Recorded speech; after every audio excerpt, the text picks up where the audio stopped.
and eventually made a decision to get jumped into a gang.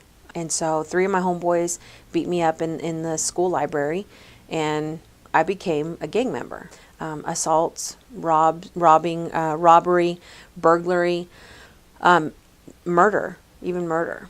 A rival gang came by my house and they shot 6 times. Had my parents been in bed, it would have shot my mom in the head. I actually was in a relationship with one of my homeboys. A couple months later, I found out I was pregnant. I would continue partying. I mean, my son was about 1.5 years old at this time.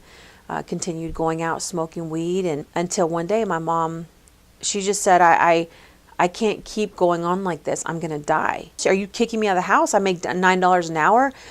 I wasn't going to be able to party anymore is my whole thought process. And she said, you're going to Cleveland, Tennessee. And she said, because you're going to go to Lee College. I'm like, oh my gosh. So I called my boyfriend at that time and I said, I need you to come pick me up because my mom is sending me to Tennessee. And he's like, okay, I'll be there in 10 minutes. And so I waited and waited and waited. And he never showed up. And so someone had told me about a choir, a black gospel choir that was there at Lee. And I love music. I love singing. These people in this choir became my closest friends. And they were all Christian. And they all loved me. And they didn't want anything from me. We had a man come for a revival. And I remember that night I went down the altar and I asked the Lord for forgiveness.